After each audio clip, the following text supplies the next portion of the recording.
시작할까요? 고가주택의 연역을 잠깐 설명을 드릴게요. 2002년 9월 말까지는 아파트의 경우에 얘기합시다. 공동주택. 전용 면적이 50평, 165평방미터를 초과하고 양도실가가 6억 원을 초과한다면 고가다. 2002년 10월 1일자로 개정을 했어요.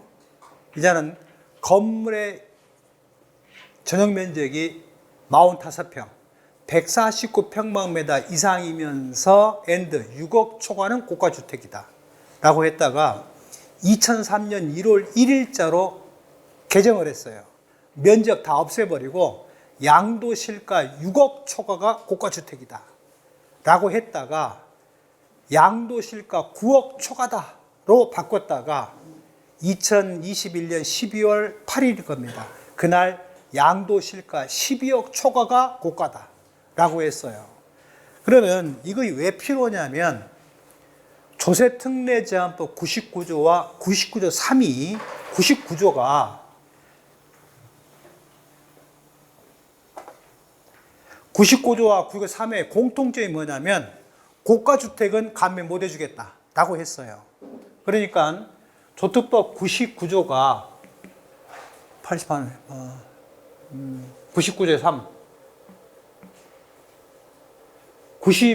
요것은 2001년 5월 23일부터 2002년 12월 31일 사이 서울 과천 5대 신도시가 아닌 경우는 2006년 죄송해요.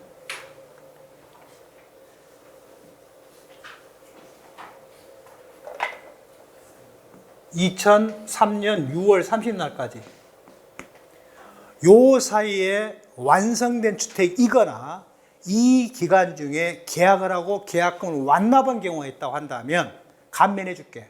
그러나 고가주택은 못 해줘. 이렇게 했단 말이에요.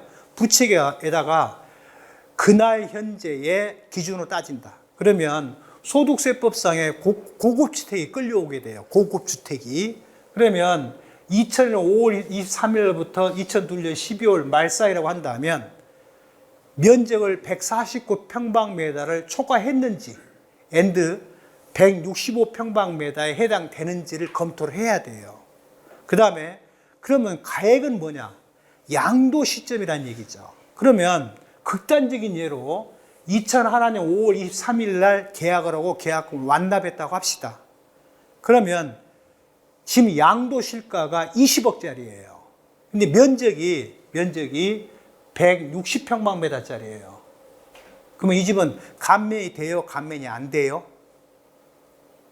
감면이 돼요. 예, 양도실가는 12억을 초과했지만 계약금 완납의 이제 계약일 현재 기준으로는 165평방미터가 아니잖아요. 그죠? 감면 대상 2예요. 그 다음에 99조는 98년 5월 22일부터 99년 6월 30날까지요. 요 사이에 계약하고 계약금 완납했거나 재개발, 재건축의 신축주택으로서 완성시기가 도래했다면 똑같은 얘기, 이것도 마찬가지예요. 완성시기가 도래했다면 감면을 해줘라. 그러면 고급주택 면적 기준과 면적 기준을 알아야 돼요? 몰라야 돼요? 몰라도 돼요. 반드시 알아야 돼요. 2002년 9월 30날까지는 165평방미터 이상이에요. 2002년 10월 1일 이후부터는 149평방미터 이상이에요. 다 여기에 들어오잖아요. 그죠? 그러니까 고급주택의 면적 기준과 양도 시점의 양도실가가 모두 충족될 때만 감면을 해줘요. 감면은 배제가 돼요.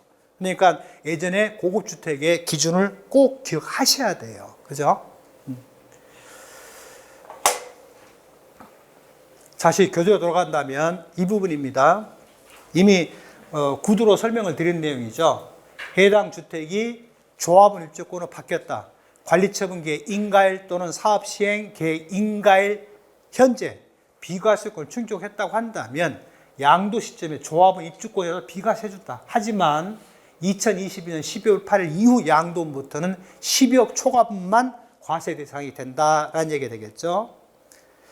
다음에 양도차익 계산하는 방법에 있어서는 9억 초과분은 양도차익을 계산하는 것은 결과적으로 구간별 관리처분 인가전과 인가후로 양도차익을 구분할 수밖에 없다.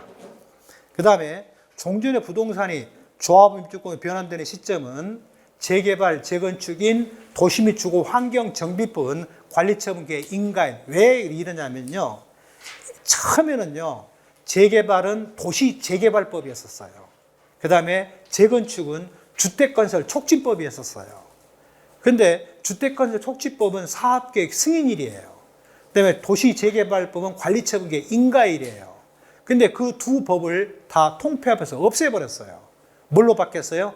주택법과 도시 및 주거 환경 정법으로 바뀌면서 주택법에 있는 재건축 사업을 도시 및 주거 환경 정법으로 편입을 시켰어요. 그러면서 시행령에다 뭐라고 했냐면 재건축은 사업계획 승인일이 조합 입주권에 변환된 날이다. 재개발은 관리처분 인가일이다라고 구분해서 규정을 했었는데 말썽이 났어요. 똑같은 도시 및 주거 환경 정법인데 왜 재건축은 사업계획 승인일이냐. 더 훨씬 빠르거든요. 그러니까 나중에 하나를 다 똑같이 관리처분 인가일로 개정을 한 거죠. 그 다음에 소규모 빈집 및 소규모 주택에 관한 주택에 관한 정비관 특례법에 의해서 소규모 재개발, 소규모 재건축, 자율주택 정비사업, 가로주택 정비사업은 사업시행 계획 인가일이 종전의 부동산에서 권리로 바뀌는, 조합 입주권으로 바뀌는 시점이라는 부분이 동그라미 7번에 써져 있습니다. 그런데요, 2008년 2월 9일 날부터는 빈집 및 소규모 주택 정비관 특례법에서 소규모 재건축 사업만 조합을 입주 끌고 왔었어요. 근데 이게 자꾸 민원이 발생된 거예요. 똑같은 법률에서 유형이 4가지가 있는데 왜 소규모 재건축만 조합 입주권 하자냐. 그래서 국가에서 다시 개정을 한 거죠. 그래서 2021년 1월 1일 이후부터는 자율주택, 가로주택, 소규모 재개발도 주택으로 조합 입주권으로 편입이 됐다라는 얘기가 되겠습니다. 그래서 누누이 말씀드리지만 조합 입주권으로 변환될 수 있는 그 몇 가지 유형이 있더라? 6가지 유형이 있더라. 그런데요, 플러스 알파 할 것이 뭐냐면 그 사람으로부터 승계 취득한 건 당연히 뭐예요? 조합 입주권이죠. 상속, 증여, 등기 원인에 관계없이 다 뭐예요? 조합 입주권이에요. 예, 그런 경우를 왕왕히 많이 볼 수 있습니다. 그래서 취득 원인 중요하지 않다. 하여튼 22년 1월 1일 이후 만약에 사업계획 승인이 났고 사업 시행 인가가 났고 그것을 승계 취득한 것도 조합 입주권의 수에 들어간다라는 얘기입니다. 그 다음에 지급받은 형상은 원론적으로 소유권 이전 고시이다. 자, 이전 고시가 뭐냐 이거죠. 물론 여러분 다 이미 배우셨겠지만 이전 고시가 나기 전까지는 어떤 형태로든 소유권 변동 등기를 못합니다. 그러니까 사실은 예전에 이미 팔았어요. 그러니까 소유권 이전 고시가 나면서 보존 등기하면서 동시에 뭐를 해요? 동시에 소유권 이전 등기 같이 해요. 이것을 통상 시중에서 뭐라고 써요? 복등기라고 하죠. 복등기. 중복해서 등기한다는 얘기죠. 이전 고시, 왜냐하면 재개발, 재건축의 경우는요, 100% 민원이 발생됩니다. 조합장이 큰 집에 자주 가요. 조합장이 자주 바뀌어요. 그러면 민원이 발생되면 지자체에서 이전 고시 승인을 안 해줘요. 그러니까 예를 든다면 저 홍은동에 백선 아파트가 있어요. 거기는 완성돼서 사람이 입주해 살아요. 임상 승인 받아서. 근데 나중에 보존 등기에 몇 년 걸린지 알아요? 10년이 걸렸어요. 조합장이 자꾸 부정부패 때문에 교도소 가다 보니까 이게 이전 고시를 못한 거예요. 그러니까 건축물 대장이 없어요. 그러니까 보존 등기를 안 했어요. 근데 그 상태에서 팔았어요. 그럼 어떻게 돼요? 미등기예요, 미등기 아니에요? 미등기가 아니란 얘기입니다. 법률의 규정에서 등기가 막아놨기 때문에. 그래서 미등기는 아니지만 그 다음에 완성 시기가 해당 기간에 도래한다면 뭐 해줘라? 감면해줘라. 근데 말씀이 안 왔어요. 아까 이 부분에서 제가 하나 빼먹은 거 있는데요. 조특법 99조와 99조 3은 해당 기간 중에 계약을 하고 계약금 완납했다고 한다면 뭐 해줄게? 감면해줄게. 이건 누구를 말해요? 일반 분양자를 말을 해요. 그 다음에 해당 기간 중에 해당 주택이 재개발, 재건축으로 완성이 됐다면 그 완성은 뭐예요? 실제 입주일, 임차인 승인일, 사용 승인이 가장 빠른 날이죠. 완성이 됐다 뭐 해줄게? 감면해 줄게. 근데 거기서 말썽이 났어요. 어떤 말썽이 났냐면, 왜 제가 자꾸 말썽 그러냐면, 이 말을 해주면 오랫동안 기억이 되기 때문에 그래요. 어느 지역을 재개발, 재건축을 합니다. 거기에 만약에 1000세대 아파트를 지었다고 합시다. 조합원들이 600명이에요. 이게 600세대는 조합원이 가져갔어요. 400세대는 일반 분양을 했어요. 그런데 일반 분양분은 계약하고 계약금 완납한 날이 요 기간에 들어오면 뭐 해줄게? 감면해 줄게. 근데 재개발, 재건축 조합원은 요 기간 중에 뭐 한 것만? 완성시켜 도래한 것만 해줄게. 그러니까 어떤 일이 벌어져요? 일반 분양자들은 감면을 받는데 해당 기간 중에 완성이 안 되면 무슨 일이 벌어져요? 해당이 완성이 안 되면 조합원들은 감면을 못 받게 되잖아요. 그러면 내가 잘 살기 위해서, 멋지게 살기 위해서 재건축했는데 나는 감면이 안 되고 일반 분양자들은 감면이 된다면 이건 불합리하잖아요. 그래서 개정을 또 했어요. 뭐라고 개정했냐면 해당 기간 중에 완성 시기가 도래하지 않더라도 해당 기간 중에 자녀 세대에 대한 일반 분양 계약분이 있다고 한다면 그 재개발, 재건축, 정비사업 조합원의 신축주택을 뭐 해줘라? 감면을 해줘라 라고 개정을 한 거예요. 그래서 조특법 99조 99 3은 세 가지 형태에 해당될 때는 감면을 해준다. 단, 뭘 안 된다? 고급주택 또는 고가주택은 안 된다. 라는 얘기입니다. 자, 양도 시기는 뭐 큰 문제가 없으니까 이건 생략하겠습니다.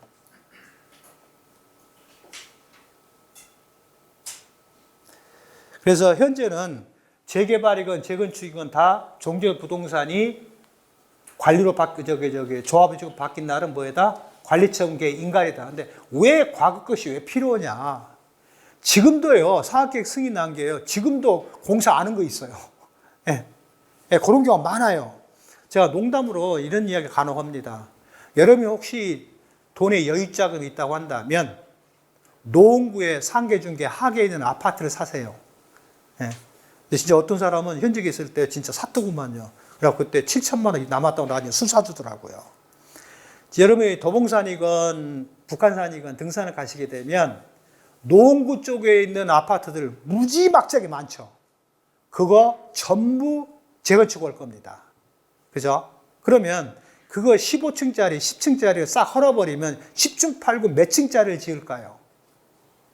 이게 세대당 17평짜리. 7평짜리를 10층, 15층짜리 싹 쓸어버리고 지면 아마 50층짜리를 질 겁니다. 그러면 17평짜리를 1대1로 맞바꿀 겁니다. 대표적인 사례가 뭐냐면요. 잠시 주공아파트 5단지 쪽에 있는 거. 그게 92년도에요. 2천만 원 갔었어요. 2천만 원. 근데 다 그 주공아파트가 몇 층짜리였었어요? 5층짜리였었어요. 동간 이격거리가 요즘은 앞동이 쓰러지면 뒷동 중간에 걸려요. 근데 옛날에 지어진 건물은 용적률이 굉장히 낮아요. 낮다 보니까 앞동이 쓰러지고 또 한 번 쓰러져야 뒷동이 닿아요. 그러니까 건물은 17평형인데 땅이 32평이에요. 대지권이. 그러다 보니까 2천만 원짜리가 나중에 재건축 오는 바람에 17평짜리가 34평하고 일대로 막 교환했어요. 청산권 하나도 나쁘지 않고요. 그러면 노원도 분명히 그런 상황이 벌어집니다. 그렇다고 한다면 역세권이 있건 말건 나중에 재건축을 하게 된다면 추첨을 해요. 전산 추첨을 해버려요. 예전에는 이렇게 본인이 가서 추첨해서 지금은 전산 추첨해버려요. 그러면 어느 게 걸릴지는 몰라요. 그렇다면 지금 상황에서는 시세가 어떻게 돼요? 역세권에 있으면 비싸겠죠. 역세가 좀 떨어지면 싸겠죠. 나중에 재건축하게 되면요. 어디에 걸릴지 누구도 몰라요. 그러니까 만약에 여유자금 있으시다고 한다면 뭐 투기라고 하면 이상한 이야기고요. 투자 목적으로 사두는 것도 괜찮을성 싶어요. 예. 근데 저는 정작 이 규정 설명을 엄청나게 했어요. 이런 이야기 많이 했어요. 근데 저는 못 샀어요. 예, 지금도 저는 내 인생의 가장 큰 패착이 뭐였냐면 잠실 중공아파트 안 산 게 패착이에요. 그때 2천만 원밖에 안 갔다니까요. 92년도에. 그때 그 아파트에 5층짜리 아파트인데요. 여기 난방을 뭘로 온지 알아요? 연탄 난방에 했었어요. 그래갖고 도르래식으로 들어갔다 나왔다 했었어요. 예, 그래서 지금은 다 없어졌지만 아무튼 그래요. 그래서 소규모 빈집 및 소규모 주택에 관한 특례법에 의해서 처음에는 소규모 재건축 사업만 2018 2월 9일 날 조합원 입주권으로 들어왔어요. 그러다 22년 1월 1일자로 이 세 가지 소규모 재개발, 가로주택, 자율주택, 정비사업에 관련된 내용으로 들어왔어요. 자, 그러면 밑에 있는 자율주택은 뭐고, 가로주택은 뭐고, 소규모 재개발은 뭐고, 소규모 재건축은 뭐냐는 얘기죠. 이것은 뭐 여러분이 읽어보신다고 한다면 큰 무리가 없겠죠? 예, 그래서 이런 것이 이때 들어간 것만 잘 기억하시면 돼요.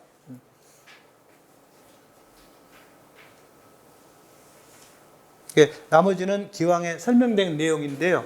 기간 계산입니다. 어떤 때가 되는 것이 첫 번째, 도시 및 주거 환경 전표 재개발 재건축 관리처분 난 것, 그것을 승계 취득한 것, 그 다음에 재개발 재건축 관리처분 인가되어 선정된 지위를 2006년 1월 1일 이후 승계 취득. 이 승계라는 의미는 증여, 교환, 상속, 무엇이든 등기 원인은 관계없어요. 그 다음에 주촉법에서는 재건축 사업계획 승인 난 것, 그 다음에 자율 가로주택 소규모 재개발 관련된 것, 그 다음에 승계한 것. 그럼 몇 가지 형태가 있어요? 6가지 형태가 있다는 얘기죠.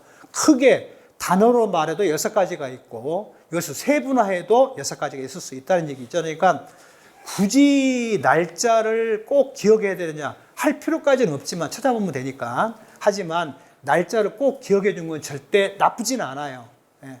근데 이제 거기서 반드시 기억할 거 22년 1월 1일 이후부터는 자율주택 정비사업, 가로주택 정비사업, 소규모 재개발 사업이 조합원 입주권에 편입이 됐다. 그 전에는 소규모 재건축만 편입이 됐다. 그 앞에는 재개발, 재건축, 정비사업만 조합원 입주권이었다. 라는 얘기를 꼭 기억하신다고 한다면 큰 무리가 없을 걸로 생각합니다. 그 다음에 조합원 입주권이 부동산에 변동되는 시점은 언제는 얘기죠. 그러니까 제가 앞전 시간에 말씀드렸습니다만은 자기건설 건축물은 언제다? 언제가 취득 시기다? 완성 시기가? 임시 사용 승인일, 사용 승인일, 실제 입주는 가장 빠른 날이다. 그런데요, 임시 사용 승인이나 사용 승인을 안 받고 입주하는 경우를 보셨어요? 예전에 한번 말썽이 난 적이 있어요. 청와대와 검찰하고 직장 조합 주택을 신축을 했어요. 근데 임시 사용 승인도 안 받고 입주를 해버렸어요. 그러면 그날이 취득식인 거죠. 근데 나중에 뉴스에 났어요. 아니 아무리 그런다고 하더라도 임시 사용 승인도 안 받고 입주하는 게 어디 있냐. 이건 완전 불법 아니냐. 어떻게 됐어요? 전부 다 이사 또 다시 나왔어요. 예, 그런 경우 왕왕에 있습니다. 여러분들이 만약에 단독주택을 신축한다고 합시다. 그러면 거의 99.9%가 사용 승인, 임사용 승인도 안 받고 입주하는 게 태반의 경우입니다. 예. 그러니까 대표적인 사례가 이런 경우예요. 옥상에 정원을 만들어야 돼요. 그렇죠? 그러면 정원을 아예 안 만들었어요. 그러면 사용 승인을 안 내줘 버려요. 그죠? 그래서 조건부로 사용 승인을 내줘요. 내년 춘삼월에 관목 또는 교목을 몇 그루 이상 심는 조건으로. 또는 아파트 같은 경우로 한다면 공원이 어린이 놀이터가 완비가 안 돼 있어요. 화장실이 완비가 안 돼 있어요. 그러니까 내년 춘삼월에 월동기 때는 공사를 못 하니까 춘삼월에 그걸 충족하는 조건으로 미리 사전 입주를 인정해 주는 건 뭐라고 그래요? 임시 사용 승인 또는 또 뭐라고 해요? 예전에 쓰는 용어로는 가사용 승인 이렇게 말해요. 그 다음에 사용 승인이나 임시 사용 승인 요구는 건축법에 나온 이야기예요. 근데 다른 법률에서는 준공검사 또는 준공승인, 준공허가 이렇게 쓰는 경우도 있어요. 그래서 우리 소득세법 뭐라고 써요? 사용검사필증 교부일이라고 써요. 그러면 사용검사필증 교부일이건 준공검사건 준공승인이건 사용검사건 임사용승인, 사용승인이건 다 뭐예요? 다 똑같은 이야기예요. 근데 법률마다 용어를 달리 쓰는 것밖에 없어요. 그래서 우리 소득세법에서는 사용검사필증 교부일이라고 써놨다는 얘기입니다. 다만 실제 입주율이 더 빠를 때는 그러한다 라고 써놨죠. 그래서 임시 사용 승인, 사용 승인, 실제 입주율이 가장 빠른 날을 재건축, 재개발한 주택의 취득 완성 시기로 본다는 얘기죠. 그럼 완성 시기가 왜 중요해요? 재개발, 기존에 주택과 토지가 있는 사람이 만약에 재개발, 재건축으로 해서 완성이 됐다고 합시다. 그럼 왜 완성이 필요하냐면 완성일로부터 5년간의 소득 금액은 빼줄게. 완성일부터 5년간의 세금은 전액 공제해 줄게. 그러면 완성일에 따라서 운이 바뀔 수가 있잖아요. 그죠? 종기점이, 기산점은 같지만 앞으로 땡기면 종기점이 앞으로 땡겨지게 되죠. 그 다음에 그 날에 따라서 감면이 될 수도 있고 감면이 안 될 수도 있죠. 그죠? 상황이 틀리기 때문에 그 용어의 정립이 반드시 필요해요. 나머지 도시및 주거환경정비법에 한 사업 계획에 대해서는 아마 이미 설명을 들으셨기 때문에 이건 이미 들으셨죠? 네, 그럼 이건 생략할게요. 난 이렇게까지 할지는 생각 안 했어요. 재개발, 재건축의 법령에 대해서는 예를 할 거예요. 근데요, 재개발도 재건축도 다 뭐라고 용어를 써요? 재건축이라고 말을 쓰죠. 재건축. 만약에요, 내가 단독주택을 헐고 새로 지은 집을 건축법에서는 뭐라고 부를까요? 그걸 재건축이라고 할까요? 신축이라고 할까요? 신축이에요. 그런데 이같이 도시및 주거 환경 정비법에 따른 재개발, 재건축은 재개발 또는 재건축이라고 해요. 이걸 몽땅 그래서 뭐라고 그래요? 재건축이라고 말을 해요. 그죠? 근데 우리가 용어로서 정확히 써야 되는데 왜 거기서는 재건축이라고 하고 이 건축법에서는 신축이라고 할까요? 차이점이 있어요. 왜냐하면 건축법보다 특별법 지위에 있는 도시및 주거 환경 정비법에서 새로 신축한 것을 뭐라고 부르자? 재건축이라고 부르자 했기 때문에 그렇게 쓰는 거예요. 근데 엄밀히 말하면 우리 세법에서는 그렇게 안 쓰고 있어요. 기존의 주택이 소실, 도계, 붕괴에 따라서 재건축한 경우는 거주 보유만을 통산한다. 이렇게 써져 있어요. 그 말은 엄밀히 말하면 틀린 이야기예요. 헐고 새로 신축한 경우라면 이렇게 써야 맞아요. 그 다음에 여러분들이 만약에 대지란 말을 많이 쓰죠. 대지라는 말을. 자, 대지라는 말을 예전에 지적법이요. 지적법에 따른 지목일까요? 그냥 쓰는 말일까요? 지상에 건축물, 시설물 아무것도 없는 걸 뭐라고 말해요? 나대지라고 말을 하죠. 이런 용어는 어디에 있는 용어예요? 어디에 있는 거? 건축법에 있는 용어예요. 대지라는 해당 토지상에 구축물이나 건축물이 있는 땅 또는 해당 토지상에다가 건물을 신축이 가능한 땅을 다 건축법에서 뭐라고 부르자? 대지라고 부르자는 얘기입니다. 그죠? 우리 시행령 168조 11하에 무주택 세대가 소유한 나대지 660평방미 이하는 비사업용 토지를 안 본다고 되어 있죠. 그 나대지라는 말은요, 엄밀히 말하면 틀린 말이에요. 그냥 나지 그래야 돼요. 건축, 신축이 가능한 토지로서 나지인 경우로 한다면 이렇게 표현이 써야 맞는데 나대지라고 하죠. 그러니까 지적법 어디에도 대지라는 지목은 없어요. 대라는 지목만 있을 뿐이지. 네, 통상적으로 그냥 대지 이렇게 표현할 뿐이죠. 그렇죠? 그런데 한 예를 들어봅시다. 어느 지역에 연립주택이 세 동이 있어요. 세 동이 있는데 세 동을 헐고 건축법에서 건축허가를 받아서 사용 승인을 받은 집이에요. 이게 재건축일까요? 신축일까요? 보통 우리가 재건축 이렇게 말해보면 받아들일 때 도시 및 주거 환경정비법 또는 빈지 및 소규주택 정비에 관한 특례법을 적용받는 재건축으로 오인할 수가 있어요. 그건 아니에요. 그것은 신축이에요. 근데 이것을 보통 헷갈리니까 도시 및 주거 환경정비법만 재개발이냐 재건축이라는 말의 상대적인 말, 뭐라고 말해요?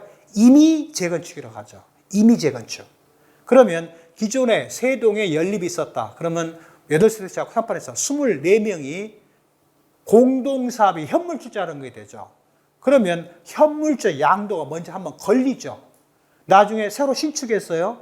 그러면 자기 건설 건축물인데 그 조합원들이 하나씩 가져가고 이건 임의단체예요. 가져가고 나머지는 일반 분양하겠죠. 그러면 해당 주택의 취득 시기는 언제가 돼요? 새로 신축된 주택의 취득 시기는 완성일이에요. 토지의 취득 시기는 언제예요? 현물 출자일이에요. 토지와 신축되는 아파트의 취득시가 다릅니다. 그런데 도심주거 환경지원부의 재개발, 재건축, 자율, 가로, 소규모 재개발, 소규모 재건축은 기존 주택을 헐고 새로 지었다. 나중에 판다. 취득 시기는 언제예요? 원론적인 취득 시기는 언제예요? 당초 취득 시기예요. 그건 왜 그래요? 왜 그래요? 왜 그것을 그렇게 규정을 해요? 그 다음에 심지어 관리처분계 인가일로부터 완성일까지의 공사기간이잖아요. 그것도 주택이 있는 걸로 인정을 해줘요. 거주기간은 인정을 못하지만 왜 그러냐는 이거죠. 이건 환지기 때문에 그래요. 왜? 해당 규정에 이 법은 도시개발법에 따른 몇 조에 따른 환지로 본다. 이렇게 써놨기 때문에 환지된 토지에 환지된 건물의 취득 시기는 원론적으로 뭐예요? 환지하기 전에 당초 취득 시기예요. 그럼 뭐가 또 파생돼요? 환지 전에 건물이 50평이에요. 땅이 20평이에요. 근데 환지를 하고 나니까, 재건축하고 나니까 건물이 만약에 100평이 됐고 땅이 60평이 됐어요. 그럼 어떻게 돼요? 취득 시기가 당초 환지 전과 환지 후가 달라지게 되죠. 환지함으로써 토지가 증감이 있다고 한다면 증가 면적은 이전 고시일 다음 날부터 환지처분 확정일 다음 날부터 취득 시기가 기산돼요. 건물도 마찬가지고요. 약간 이야기가 달라지게 돼요. 그래서 환지 사업이기 때문에 당초 취득 시기가 앞으로 간다는 얘기죠. 근데 처음에 이게 말썽이 났어요. 왜냐하면은 시행령에다가 조합원이 자기 소유의 토지 또는 건물을 부동산 등을 조합에 출자하고 이렇게 표현을 했었어요. 그게 본법 88조에 문제가 된 거예요. 왜? 등기 등록 여부에 관계없이 매도, 교환, 법인, 현물 출자 등 사실상 유상으로 이전되는 경우를 양도로 본다고 했거든요. 시행령 150조 17항에다가 써놨거든요. 기존의 토지와 건물인 부동산 등을 조합에게 출자하고 그랬으니 양도세 과세 문제가 시작된 거예요. 그래서 말을 바꾼 거예요. 제공하고로 바꾼 거예요.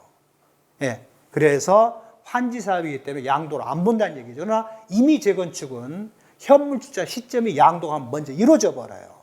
예. 약간 차이점이 있다는 얘기죠. 나머지는 생략하기로 하고요. 여기에 재개발, 재건축 사업 시행 절차도 이게 표로 쭉 만들어 놓은 것도요. 이 부분도 이미 강의를 들으셨기 때문에 생략하도록 하겠습니다. 그리고 여러분 후배님들이 소규모 주택 정비 관련된 이 부분은 여러분들이 한 번씩 읽어보신다면 큰 문제가 없어요. 근데요, 주택의 유형이 몇 가지가 있을까요? 주택의 유형이. 건축법상, 원론적으로 단독주택, 공동주택이 있죠. 그죠? 그럼 단독주택에는 일반적인 단독주택이 있고요. 또 뭐가 있어요? 다가구 주택이 있죠. 그 다음에 또요? 다세대. 그건 공동이에요. 다가구 있고 기숙사가 있어요. 그 다음에 공동주택이 뭐가 있어요? 아파트, 연립, 다세대가 있어요. 그런데 여기에 다가구가 조금 말썽이 많이 나죠. 다가구제는 원론적으로 우리 소득세법과 조세특례제한법이나 지방세법상에 각 가구별로 구분구획되어 있는 것을 각각 하나의 주택으로 본다. 다만 일괄하에 전체를 양도하거나 양수한다면 단독으로 볼 수 있다라고 155, 15항에 규정해놨죠. 그 다음에 시행령 160조 3, 2항 1호에 있어요. 2항 2호인가요? 네. 뭐라고 있죠? 중과대상 주택수 계산할 때 다가구 주택은 155조 15항을 따른다. 다만 납세자가 선택한 경우에 적용한다. 그래서 있죠? 주택수 계산할 때. 자, 그러면 여러분의 아버님이나 애인이나 남편이나 당사자가 강남 역삼동에 다가구 주택 하나를 갖고 있다라고 가정을 합시다. 그 하나밖에 없어요. 다른 거 없어요. 그걸 지금 30억에 팔 거예요. 왜냐하면 강남 쪽에요. 역삼 쪽에는 땅 한 평이 보통 1억 5천씩 가니까요. 예. 30억에 팔아요. 단독으로 선택하실래요? 공동으로 선택하실래요?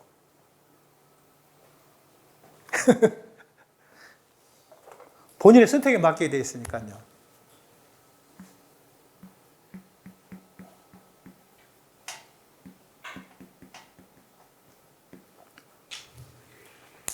자, 왜 다가구가 말썽이 나기 시작하냐면요. 건축법 시행령 119조에 이런 규정이 있어요. 주택의 층수를 계산함에 있어서 옥탑의 부분이 건축 면적의 8분의 1 이하는 주택의 층수에 안 넣는다. 그럼 옥탑이 예전에 다 뭘로 썼었어요? 80년대 후반, 90년대 초반까지. 물탱크실이요. 근데 90년도 중반에 들어와서 서울 시내 모든 수도관에 압력을 고압으로 바꿔놨어요. 지금 수도관에 곧바로 파이프를 연결해서 물을 만약에 수도꼭지를 풀면은 몇 층까지 물이 올라갈까요? 그냥 지 힘으로 10층까지 올라가요. 그러니까 예전에는 식수가 공급이 부족하다 보니까 옥탑에 물탱크를 의무화시켰었어요.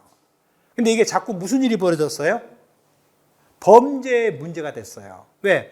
90년 중반 이후부터는 10층까지 물이 올라가니까 옥탑에다 굳이 물을 저장할 이유가 없잖아요. 그러니까 옛날에 인천에서 그런 사건 났잖아요. 옥탑 속에다가 옥탑의 물탱크에다가 약을 넣어버린 거가 있고 사람 죽여서 거기다가 넣어버린 경우가 있었잖아요. 그죠? 이게 사건이에요. 그래서 옥탑의 물탱크를 다 없애라고 강제 지시를 했었어요. 다 없어져 버렸어요. 중국서 최근에 KBS의 판다, 또 판다, 꽤 판다. 거기에 차트맨? 네. 거기도 나오더만요. 중국 사람 하나 잡아가, 그 사람이 이제 동네 주민들부터 원성을 많이 받으니까 거기 가서 샤워하고 거기서 뒷니까지 봐버리더구만요. 그리고 냄새가 하도 많이 나서 조사해 봤더만 악감정을 가진 그 사람이 거기다가 응을 했더라고요. 그런 것처럼 전부 제거를 하겠어요. 그러면 만약에 건축 면적이 100평짜리라고 합시다. 그러면 100분의 8이니까 몇 평이요? 8평짜리죠. 옥탑이 8평 이하로 지어요. 물탱크를 없앴어요. 그럼 거기다 가스 넣어요. 전기 넣어요. 그 다음에 수도 연결해요. 거기다가 화장실 넣어요. 그 다음에 싱크대를 넣어도 너무 부족해. 그러니까 어떻게 돼요? 불법 증축을 하게 돼요. 그러면 8분의 1을 넘어서요? 안 넘어서게 돼요? 넘어서게 돼요. 그러면 다가구 주택 원론적인 정의는 뭐예요? 주택으로 쓴, 주거용으로 쓰는 주택이 몇 층 이하일 것? 3개층 이하일 것. 지하층은 뺍니다. 그 다음에 한 동에 구분 구획된 구분 가구 수가 몇 가구 이하일 것? 19가구 이하일 것. 세 번째, 해당 주택에 쓰는 연면적이 얼마 이하일 것? 660평방미터, 200평 이하일 것. 그 다음에 네 번째가 혹여라도 1층에 필요없이로 쓴다고 한다면 주차장으로 써라. 절대 뭘로 쓰면 안 된다? 주거 용도로 쓰면 안 된다. 다가 정의예요. 첫 번째가 여러분 조사하시거나 만약에 형님이나 아버님이 그런 상황이 된다면 맨 처음에 확인할 게 뭐예요? 옥탑에 불법 증축을 했냐? 8분의 1 넘었다. 세입자가 들어와 산다, 먹고 자고 배설한다. 그럼 뭐예요? 주택이 돼버려요. 그러면 주택으로 쓰는 층수가 몇 개 층이 돼버려요? 4개층이 돼요. 그럼 뭐가 돼요? 공동주택이 돼버려요. 그 다음 옥탑은 그런 일이 없어요. 근데 1층 피로티를 보통 2층으로, 이게 1층이 피로티인데 2층이 주택이죠. 올라가는 계단이 있죠. 계단 뒤편을 막아요. 거기다가 주택을 넣어버려요. 그럼 주택으로 쓰는 층수가 몇 개 층이 돼버려요? 4개층이 돼버려요. 그럼 뭐가 돼요? 공동주택이 돼요. 예. 자, 그러면 공동주택의 종류는 뭐예요? 아파트 연립 다세대죠. 다세대 정의가 뭐예요? 주택으로 쓰이는 층수가 몇 층일 것? 4개층 이하일 것. and 주택으로 쓰는 연면적이 얼마 이하일 것? 660평방미터 이하일 것. 연립은요, 4층 이하고 660평방 초과한 거예요. 아파트는요, 주거로 쓰는 목적의 층수가 몇 층 이상인 것? 5층 이상은 다 아파트라 불러요. 그러면 연면적이 660평방미터 이하니까 다가구는 다세대로 왔다가 다세대에서 다가구로 갈 수도 있어요. 왔다 갔다 할 수 있어요. 연립으로는 못 가요. 왜? 연립은 660 초과니까요. 그리고 옥탑을 지하물이 지어도 그 8분의 1을 초과는 하지만 100평을 초과하지는 않아요. 아까 제가 건축 면적을 100이라고 했으니까요. 예. 그렇기 때문에 연립으로 갈 염려는 없어요. 자, 그러면 이 집이 역삼동에 30억에 판다. 다가구는 맞다. 이걸 공동으로 선택할 거냐, 단독으로 선택할 거냐. 만약에 단독으로 선택한다면 12억 초과 상류 양도 차익 무조건 과세겠죠. 근데 만약에 공동으로 선택한다면 조세 특례 제한법 97조를 적용받을 수가 있어요. 97조. 예, 97조가 뭐냐면 86년 1월 1일부터 2000년 12월 말 사이에 신축된 국민주택 규모 이하 5호 이상을 현행 규정 10년 이상 임대한다면 무제한으로 양도세 감면해 줄게. 그죠? 극단적인 예로 이 집이 만약에 19세대라고 합시다. 19세대. 그러면 10중 8구 맨 꼭대기에 있는 층은 본인이 살 겁니다. 그죠? 아방까지 살 겁니다. 그러면 이것은 비과세, 이것은 과세로 가면 되겠죠. 동일 날짜에 2호 이상의 주택을 양도한다면 양도 순서는 어떻게 되어 있어요? 납세자의 선택에 맡기게 되어 있죠. 선택에 맡기게 되니까 지금 이걸 먼저 비과세를 받는다면 이걸 먼저 비과세 받고 이걸 나중에 판다도 관계는 없어요. 왜? 이거 팔 때 이 집은 뭐다? 이 집은 거주자의 소유토를 안 본다라고 규정하고 있으니까. 또 반대로 이걸 먼저 팔면 이건 뭐예요? 감면되겠죠. 요걸 팔면 비과세 받겠죠. 그죠? 근데 예전에는 좀 안 그랬어요. 154조 5항에 문제가 있었죠. 한 세대가 2호 이상의 주택을 갖는 경우라고 한다면 용도 변경, 그 다음에 증여 포함해서 모두 처분하고 최종 1주택이 남은 때로부터 2년을 가야 된다고 했어요. 근데 그걸 2021년에 삭제를 해버렸어요. 삭제를 했기 때문에 지금 의미가 없어요. 지금 10채가 있다. 9채 다 팔고 내일 나머지 한 채를 팔아도 비과세 가능해요. 옛날에는 안 됐어요. 9채 팔고 그 다음 날부터 마지막 한 채가 2년 가야 돼요. 그죠? 예, 근데 지금은 이제 없어졌으니 관계는 없죠. 그래서 이렇게 되면 이것이 30억에 판다 한들 이게 고가에 걸릴까요? 안 걸릴까요? 고가에 걸릴 일이 없어요. 예, 쪼개버리면 30억을 나누기 3해도 10억이잖아요. 그죠?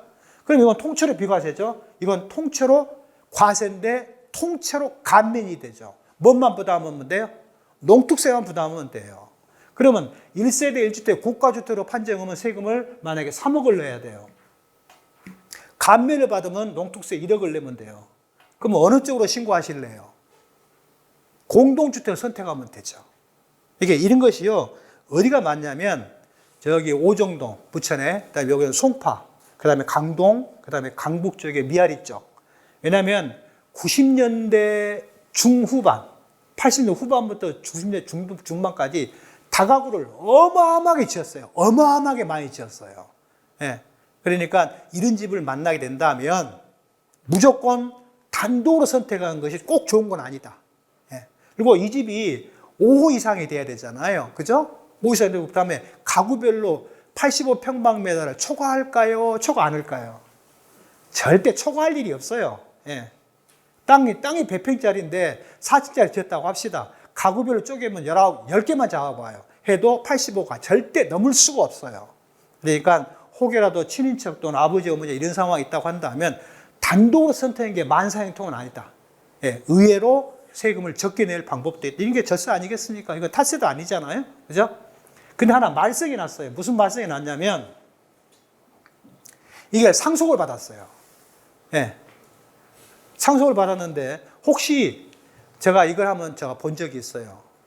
상속세 신고를 할 때 그 회계사가 잘못 코치를 했어요. 왜냐하면은 만약에 어머니가 단독 상속받았으면 감면이 돼요. 근데 엄마하고 아들 셋이서 동일 지분으로 상속을 받았어요. 만약에 이게 10가구로 합시다. 만약에 4사람이라고 한다면 몇 명이 4사람이면 4분의 1. 열을 4로 나누면 뭐가 돼요? 2.5가 되죠. 2.5채예요. 5채가 안 돼요. 근데 예전에 대법원 판례는 만약에 안 죽었다고 한다면 5 이상이지 않느냐. 죽었다는 상속에 계시다는 이유 하나 때문에 상속인 지분별로 5호 이상이 안 됐다는 이유로 감면을 배제한 건 부당하다. 국가 패소 판결을 내렸어요. 그런데 기재부와 국세청은 일관되게 말했어요. 패소 판결 나기 전부터 지분으로 계산했을 때 5호 미만이 되면 감면 못 해주겠다. 그러다가 법원에서야 집행기준 유권에서 다 무시되잖아요. 이건 이건 순리에 어긋난다. 감면해줘라. 라고 패소를 하니까 세법을 개정해버렸어요. 만약에 공동소유한다면 시행에 딱 못을 박아버렸어요. 66조에다가. 죄송합니다. 77조에다가 뭐라고 못을 박아놨냐면 공동소유라고 한다면 공동소유자별 지분 호수가 5호 이상인 경우만 감면해준다. 예. 그럼 만약에 이런 상황에 상속 개시됐어요. 그럼 어떻게 해야 돼요? 감면을 받으려면 상속인 중에 한 사람이 상속을 받든지 두 사람이 받더라도 지분이 5 이상만 된다면 다 감면이 돼요. 예. 근데 조건은 요 기간 중에 신축된 주택일 것, 이 기간 중에 임대를 개시했을 것. 그 다음에 이 주택은 지자체와 세무서에 임대 사업 등록을 해야 돼요, 안 해야 돼요? 중과 대상, 제외 대상의 장기 임대 주택은 세무서와 지자체 모두 임대 등록을 한 경우만 해주잖아요, 그죠? 이 경우는요, 이때는요 임대 주택법도 없던 시대예요. 그러니까 세무서와 지자체 사업자 등록 안 해도 돼요. 원론적으로 부가세 면세 사업자는 사업자 등록을 해야 돼요, 안 해도 돼요? 안 해도 돼요. 이건 고유 번호증에 지나지 않을 뿐이에요. 납세 행정 편의 목적으로 국가가 부여한 것 뿐이에요. 근데 우리 소득세법에서는 장기 임대주택은 반드시 지자체 세무서에 등록을 하라고 했죠. 근데 그게 말썽이 난 거예요. 지자체 등록을 했어요. 세무서에 등록을 안 해버린 거예요. 그러면 중과대상 주택수에 들어가 버려요. 그다음에 장기 임대주택, 거주주택 비과세 할 때 장기 임대주택에 포함이 안 돼 버려요. 거주주택 비과세를 못 받아요. 그래서 말썽이 나서 개정을 했어요. 임대사업자 등록 신청서를 지자체에 할 경우에 두 번째 장에 세무서에 등록할 거요 말 거요 질문 항목이 있어요. 그 체크하면 자동으로 세무서 사업자 등록을 교부를 해버려요. 예, 그래서 바뀐 거예요. 서식이 바뀐 거예요. 그래서 이런 경우에 상속받을 때 조금 생각해 봐야 된다. 그래서 결국은 제가 이거 양도신고는 제가 해드렸어요. 근데 감면을 못 받았었어요. 그러니까 상황상이 틀리기 때문에 매우 조심하다. 그 다음에 여러분들 만약에 공동주택, 이른바 원룸형 주택이 있죠. 원룸형 주택이 공동주택일까요? 아닐까요? 주택법에 근거한 거예요. 소형주택이에요. 소형주택. 근데 그것도 보통 우리가 뭐라고 불러요? 원룸형 주택 그러죠. 아까 다세대나 다가구, 다세대 연립은 반드시 몇 층 이하일 것? 4층 이하일 거예요. 근데 5층짜리를 지을 수도 있어요. 단지형 연립주택, 단지형 다세대 주택.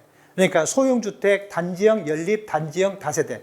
이것을 세법에서, 주택법에서 뭐라고 불러요? 도시형 생활주택이라고 불러요. 도시형 생활주택은 건축물에 딱 써져 있어요. 연립이라고 써졌는데 5층짜리예요. 이게 연립이에요? 아니에요. 이거 아파트예요. 아닙니다. 그건 주택법에 근거한 주택 속에 들어있어요. 그 다음에 제일 박쥐 같은 놈이 왔다 갔다 하는 놈이 있죠. 오피스텔이요. 예, 오피스텔은 뭐라고 불러요? 85평방미터 이하의 경우로서 구분구역이 안 되는 경우에 주거용으로 쓰는 것을 뭐라고 부르자? 준주택이라고 부르자. 그러면 준주택에 또 하나 끌려오는 거 있어요. 뭐가 있죠? 요즘 빈대 얘기는 자주 나오더라고요. 고시원이요. 자, 고시원이 원론적으로 뭐예요? 부가세 과세 사업이에요? 부가세 면세 사업이에요? 부가세 과세 사업이에요. 이건 숙박업이에요. 그런데 고시원은 원론적으로 취사시설을 만들면 안 돼요. 근데 편법으로 뭘 넣어준 줄 알아요? 전자레인지를 넣어줘요. 그럼 거기서 취사할 수 있잖아요. 그 다음에 화장실이 붙어 있어요. 그래서 먹고 자고 배설을 할 수가 있어요. 그러면 독립된 공간이 돼요. 그럼 뭐가 돼요? 주택이 돼요. 근데 어떤 사례를 봤냐면요. 그분이 처음에 지을 때는 고시원으로 지었어요. 나중에 주택으로 싹 불법 용도 변경을 했어요. 예. 그래가지고 나중에 팔 때는 고시원이요. 이건 부가세 과세 대상입니다. 근데 그 회계사가 그 부가세 면세사업자 수익금은 매년 2월 달에 사업장비 현황 신고를 해줬었어요. 근데 팔 때 이건 주택이 아닙니다. 이건 고시원인 부가세 과세 사업입니다. 라고 신고를 해버린 거예요. 그러니까 여러분이 그런 자료를 받으면, 그런 신고를 받으면, 아, 그래요 하고 신고 시인할 겁니까? 아니죠. 무슨 소리냐. 당신이 매년 주택이라고 신고해놓고 이쯤에 와서 이 부가세 과세 대상이다? 이건 말이 안 된다 이거죠.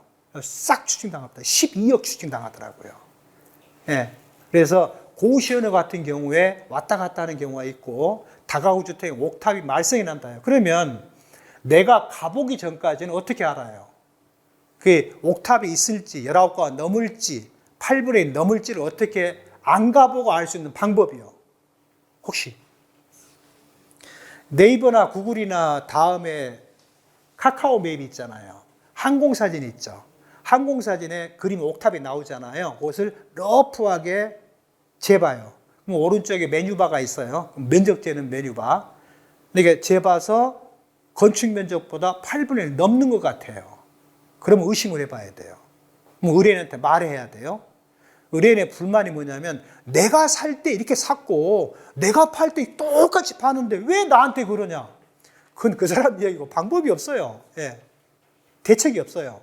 그 다음에 두 번째 방법은요. 로드뷰를 보시잖아요. 로드 보시면은 꼭 바깥에 보이는 게 있어요. 뭐가 보여요? 뭐가 보여요? 가스 계량기함이 보여요. 가스 계량기함을 세알아 보세요. 예.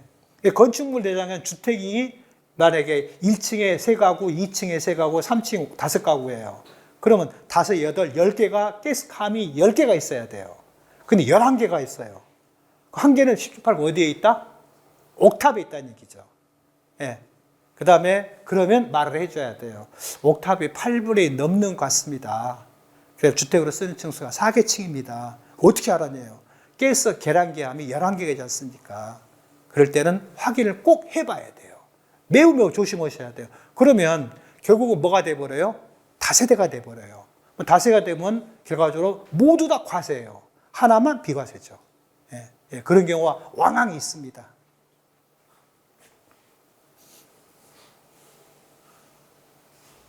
자, 이제는요.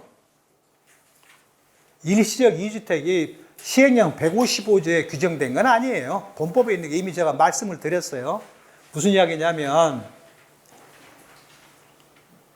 이 도시 및 주거 환경 전법안 재개발, 재건축에 관련된 조합원 입주권, 빈집 및 소규모 주택 정비한 특례법에 의한 재개발, 소규모 재개발, 소규모 재건축, 자율주택, 가로주택 정비 사업에 따라서 관리 처분이 났거나 사업 시행 계획 인가가 나게 되면 종전의 부동산이 조합원 입주권으로 바뀐다.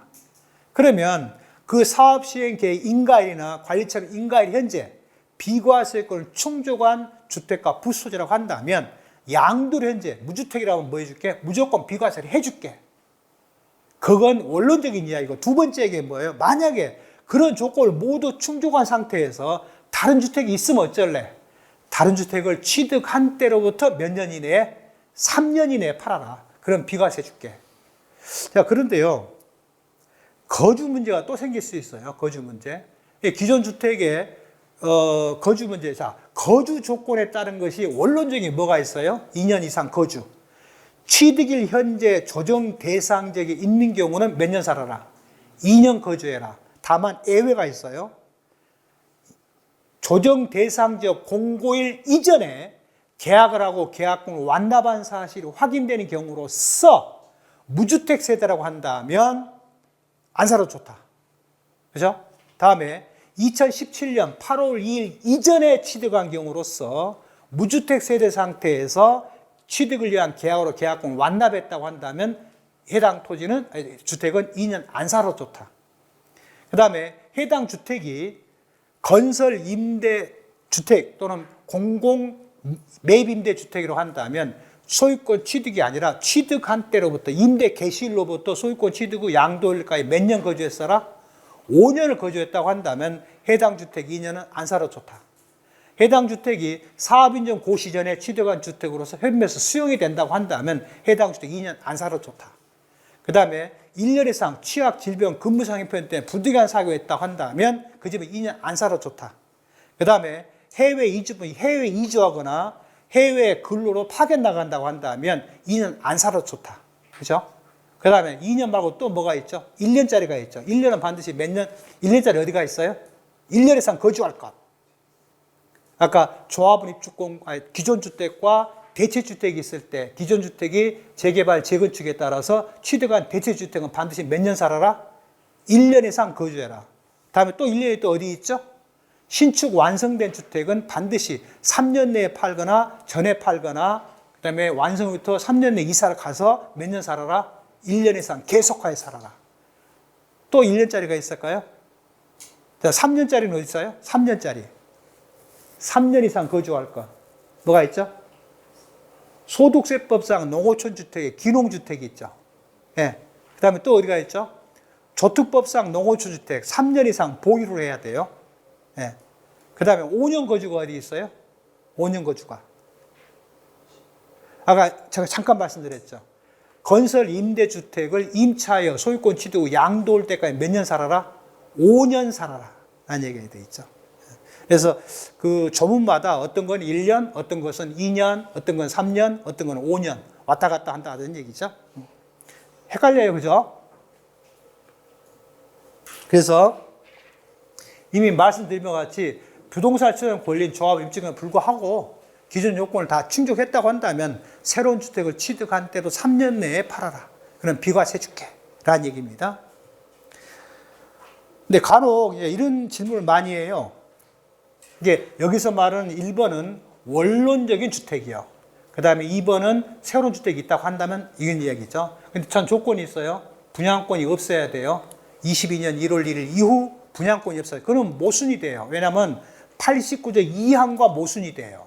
89조 2항이 뭐예요? 한 세대가 1주택과 1조합을 입주권 또는 1분양권을 소유한 경우로 한다면 양도주택은 대통령조랑 부동산세에 해당되지 않는 한 무조건 뭐 하겠다? 과세해버리겠다. 이 때문에 분양권이 없어야 된다는 말을 할 수밖에 없는 거죠. 근데 간혹 이런 질문을 해요. 155조 20항에 거주주택과 장기임대주택이 있다. 그러면 거주주택은 반드시 몇 년 살아야 돼요? 2년 거주해야 돼요. 그죠? 근데 엉뚱한 질문하신 분들이 있어요. 아니 그건 조정 대상 지역도 아닌데 왜 2년 살아야 돼요? 그것은 154조 1항의 2년 거주는 조정 대상 지역이지만 155조 20항의 거주주택 2년 거주는 별도의 규정이에요. 따로 국밥이에요.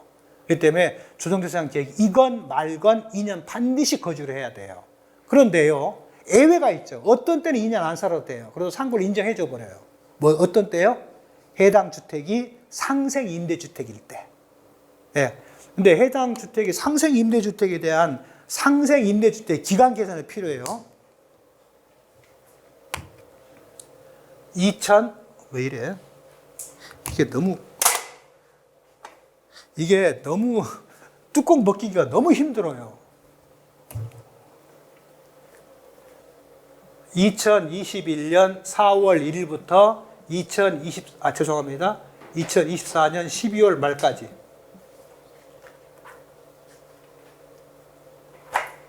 12월 21일. 이 날짜 외우기가 쉬워요? 거의 불가능에 가깝죠. 그래도 외울 것도 많은데 그냥 이것만 기억하세요. 2021년 12월 20일. 예, 그러면 절대 안 잊어먹어요. 예, 좀 어거지지만 그렇게 기억할 수밖에 없어요. 많은 사람들이 그렇다. 제가 강의할 때 날짜를 많이 말하거든요. 그거 어떻게 다 외우냐. 근데 이 업을 하고 이걸 강의다 보니까 외우지 않을 수가 없더이다. 예. 아무튼요. 그래서 원론적인 이야기는 동그라미 1번이고 2차적인 문제가 다른 주택이 있다고 한다면 3년 내에 팔아. 단 1번이건 2번이건 다 뭘 기억해야 된다? 분양권이 있으면 안 된다. 분양권. 근데 분양권이 주택으로 의제되는 거 언제부터다? 22년 1월 1일 이후분이다. 그러니까 당첨일이 분양에 관련된 당첨일이 2022년 1월 1일 이후인 거라죠. 그러니까 계약 날짜는 2022년 1월 4일이에요. 당첨은 21년 12월 30일이에요. 그러면 이건 분양권에 들어온다 안 들어온다. 세법, 소득세법을 적용할 때 주택으로 의제돼서 들어온다 안 들어온다. 안 들어온다. 예, 당첨일이니까요.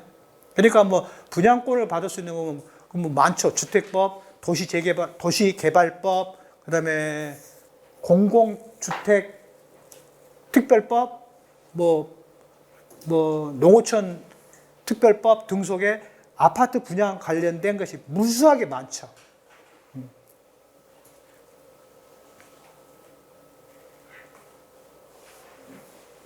그런데요, 조합원 입주권을 새로운 주택을 취득한 때로부터 3년 내에 팔라고 했어요. 3년 내에 팔 수가 없어요. 어떤 사유? 민사집행부에서 경매가 계신다고 된다면, 국세징수법에서 압류가 돼서 공매가 진행된다면 한국자산관리공사의 코콤이죠. 코콤이요. 거기에다 매각을 의뢰했다고 한다면 이것은 내가 양도 시기를 내 마음대로 결정할 수가 없잖아요. 그죠? 그 다음에 이 조합이익을 받았는데 팔아야 되는데 이 재개발, 재건축, 정비사업 조합하고 싸움이 벌어졌어요. 예, 현금을 받아야 되는데 지급받을 청산금이 있는데 쟁송이 걸려 있어요. 그런데 소가 계리 중에 있다고 한다면 좋다. 소가 확정 판결이 났어요. 그래도 조합이 돈이 없대요. 돈을 못 준대요. 그렇다고 한다면 이 5가지 유형 어느 하나에 해당된다고 한다면 해당 조합원 입주권은 비록 다른 주택을 취득한 때로부터 3년을 경과해도 좋다. 근데 이것을 굉장히 다른 조문에서도 많이 인용을 합니다. 그래서 꼭 기억해 주시되 주로 이 4번과 5번은 만날 일이 별로 없습니다. 어디서 많이 만나냐면요. 경매할 때가 많이 만나요. 예, 이런 경우에 3년이 넘었으니까 비과세 못 해줍니다라고 확정적인 답변을 하시면 안 된다라는 얘기입니다.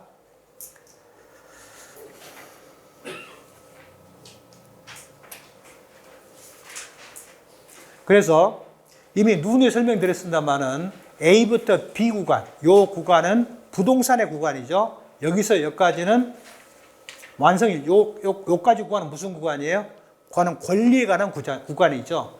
완성돼서 요 구간은 무슨 구간이에요? 부동산 구간이죠. 그럼 부동산 구간, 권리 구간, 부동산 구간이죠. 그러면 엄밀히 말하면 조합원 입주권을 양도한다면 요 구간에 해당되는 장특공제는 안 돼요. 그러나 완성주택을 양도한다면 요 구간을 모두 포함해서 장특공제를 해줘 버립니다. 다만 뭔만 차이가 있어요? 납부한 청산금은 요 구간의 양도 차익 중에 납부한 청산금 상당하는 그 부분의 양도 차익에 대해서는 여기서 여기까지만 해준다는 얘기죠. 그럼 뒤집어 생각한다면 기존 부동산은 여기서부터 여기까지를 다 해준다는 얘기입니다. 차차 양도 차익의 기존 부동산과 납부한 청산기의 양도 차익 안 부는 방법은 간단해요. 대부분의 소득세법상에 수많은 산식이 나오죠. 다 뭐예요? 1차 함수예요. 1차 함수. y equal ax 플러스 b예요. 예, 그렇기 때문에 그냥 쉬워요. 근데 그걸 외우려면 못 외워요. 그냥 이해만 하면은 굉장히 쉬워집니다. 그래서 식사하셔야죠. 예, 12시 반에 식사 개시하고요. 1시 반에 뵙도록 하겠습니다. 자, 수고하셨습니다.